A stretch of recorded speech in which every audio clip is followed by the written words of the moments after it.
شاید بہت کم آپ نے یہ حدیث پاک سنی ہو. فرمایا جس شخص نے اپنے کسی مسلمان بھائی کا خط پڑھ لیا، بریو پڑھ لیا، لیٹر پڑھ لیا بغیر اذن، اس کی اجازت کے بغیر، اس کی اجازت کے بغیر، اگر فرمایا کسی نے کوئی خط بھی پڑھ لیا، کوئی لیٹر بھی پڑھ لیا، فَإِنَّمَا يَنْظُرُ فِي النَّارِ، فرمایا اس نے اس کا خط نہیں دیکھا، اس نے اس کا لیٹر اور بریو نہیں دیکھا، فَإِنَّمَا يَنْظُرُ فِي النَّارِ، بلکہ اس نے محض دوزخ کی آگ کو دیکھا ہے. فرمایا اس نے دوزخ کی آگ دیکھی ہے. جس نے بغیر کسی مومن کی اجازت کے اس کا پرائیویٹ خط ہی پڑھ لیا، فرمایا وہ ایسے ہے جیسے کہ اس نے دوزخ کی آگ میں نگاہ کی. آپ اندازہ فرمائیں کتنی ظاہری طور پر چھوٹی چھوٹی یہ باتیں ہیں اور کتنے رسوا کن ان کے نتائج ہیں. اب عام طور پر یہ معمول ہماری زندگی میں داخل ہو چکا ہے کہ اگر کسی شخص کا موبائل مل جائے، کسی دوست کا، کسی اپنے قریبی کا، تو سب سے پہلے کیا کرے گا؟ سب سے پہلے نکال کے اس کے میسج پڑھے گا کہ میں دیکھوں تو صحیح کس کس کو پیغام بھیجتا ہے اور کیا کیا پیغام بھیجتا ہے. ایسی عادتیں بد اخلاقی کی ہیں یا نہیں؟ ہمیں بولیے، ہیں، موجود ہیں. اب ان عادات کو بدلنے کا طریقہ کیا ہے؟ یا اللہ کا قول ہے یا مصطفیٰ کریم کا قول ہے صلی اللہ علیہ وسلم. یعنی ایک چیز اگر کسی بندے کی اپنی پرائیویٹ چیز ہے، اس کی تہ میں جانے کی یا اس کو تلاش کرنے کی کسی دوسرے کو کیا ضرورت ہے؟ اس سے دین جو ہے وہ منع فرما رہا ہے. فرمایا جس نے، حضور نے فرمایا کہ جس نے کسی کے خط کو بھی بغیر اجازت کے پڑھ لیا، اس نے اس کا خط نہیں دیکھا، اس نے دوزخ کی آگ پر نگاہ کی ہے کہ وہ جیسا بھی ہے، وہ اچھا ہے یا برا ہے، وہ بدکار ہے یا متقی پرہیزگار ہے، وہ مومن جیسا بھی ہے اس کا معاملہ اس کے ساتھ ہے. او خدا کے بندو، ساری دنیا کی ٹھیکیداری چھوڑ دو، اللہ کی مخلوق کو اللہ کے لیے رہنے دو، اپنا معاملہ اللہ کے ساتھ خود سیدھا کر لو. یہ وقت ہے، یہ کام کرنے والا ہے. اللہ جانے اور اس کی مخلوق جانے، رب جانے اور اس کا مربوب جانے، خالق جانے اور اس کی مخلوق جانے، یہ کیسا ہے، وہ کیسا ہے، ہمسایہ کیسا ہے، بازار میں جانے والا کیسا ہے، دکانوں پہ آنے والا کیسا ہے، ہر وقت لوگوں کے عیبوں پر، غلطیوں پر، کوتاہیوں پر نگاہ رکھنی. فرمایا یہ اتنی بری عادت ہے کہ اگر محض کسی نے خط بھی پڑھ لیا کسی کی اجازت کے بغیر، وہ یوں سمجھے اس نے دوزخ کی آگ پر نگاہ ڈال لی ہے. یعنی مومن کی اتنی تحفظ کیا جائے گا، مومن کے حقوق کا اس حد تک دفاع کیا جائے گا، وہ جیسا ہے وہ جانے، اس کا رب جانے. مگر پرسنلی طور پر، شخصی طور پر، انفرادی طور پر اس کی جو وہ عادات ہے ان کے متعلق جاننے کی کسی دوسرے شخص کو کوئی حاجت اور ضرورت نہیں، نہ اس کے ساتھ اس کا کوئی فائدہ ہی وابستہ ہے. ایک مقام پر آتا ہے کہ حضور نبی کریم صلی اللہ علیہ وسلم نے اور حضور صلی اللہ علیہ وسلم کے بعد صحابہ کرام نے ان چیزوں کو بیان کیا. ایک مقام پر حضور صلی اللہ علیہ وسلم کا ارشاد پاک اسی معاملہ میں فرمایا کہ مومن جو ہے، مومن فرمایا بعض لوگ ایسے ہیں کہ جو اپنے مومن بھائی کی آنکھ میں تنکا دیکھتا ہے. حضور کا فرمانا یاد رکھ لیں اور سن لیں اور توجہ کے ساتھ اس کو یاد رکھیں. فرمایا ایک مومن دوسرے مومن کی آنکھ میں تنکا دیکھتا ہے مگر اپنی آنکھ کو بھول جاتا ہے. دوسروں کا مراد یہ ہے کہ دوسروں کا اتنا ہلکا سا بالکل معمولی سا عیب بھی دیکھتا ہے، دوسرے کی انتہائی کمزور جو اس کی عیب ہے، جو بالکل عام ساری غلطی ہے، اس کے اوپر بھی اس نے فوکس کیا ہوا ہے. فرمایا دوسرے کی آنکھ کا تنکا بھی سے نظر آ جاتا ہے اور اپنی آنکھ کے تنکوں کو بھول جاتا ہے. یعنی مومن ایسا نہیں ہونا چاہیے کہ دوسروں کے تو عیب تلاش کرتا رہے اور اپنے عیبوں کی خبر ہی نہ ہو،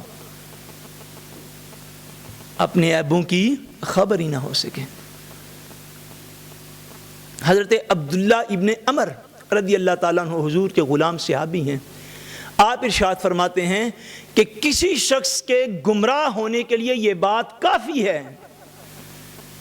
صحابہ اکرام اب یہ فرمایا کسی شخص کے گمراہ ہونے کے لیے یہ بات کافی ہے کہ وہ شخص ایسی عادت کا مالک ہو کہ جو عیب کسی دوسرے میں دیکھتا ہو مگر اپنے اندر وہ عیب نہ دیکھتا ہو۔ فرمایا یہ عادت ہی گمراہ ہونے کے لیے تو اتنا بھی کافی ہوتا ہے۔ اور فرمایا ایسا شخص گمراہی کے قریب پہنچ جاتا ہے کہ وہ کسی بندے کو ایسی عادت پر ملامت کرنے والا ہو کہ جو عادت اس کے اپنے اندر بھی پائی جاتی ہو۔ کسی کا پتہ چل گیا اس نے جھوٹ بولا ہے تو خود ساری عمر جھوٹ بولنے والے، ایک کے جھوٹ کی خبر ہو گئی سارے معاشرے میں پھیلا، یہ اول درجے کا جھوٹا بندہ ہے جی، چھڑو جی ہوتی تو گال نہیں چھڑ دیا۔ خود غیبت کرنے والا کس زبان کے ساتھ دوسرے کو کہتا تو بھی غیبت کر رہا ہے؟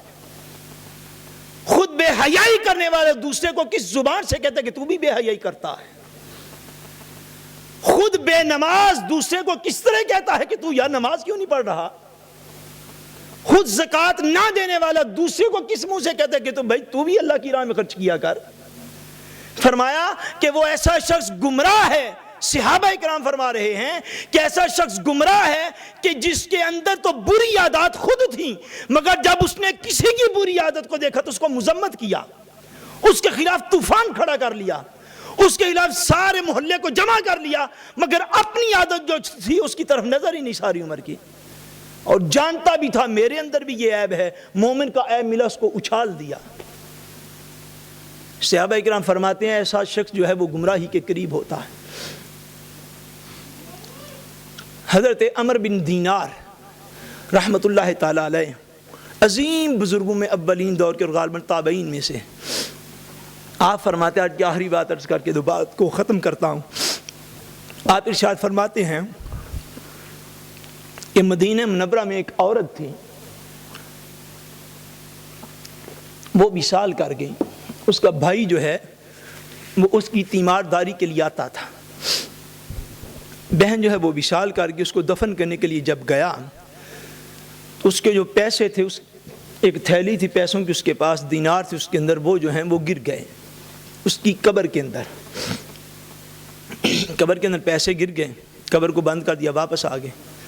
تھوڑی دیر بعد اس کو یہ احساس ہوا کہ میرے پیسے جو ہیں وہ تو ہمشیرہ کی قبر کے اندر گر گئے۔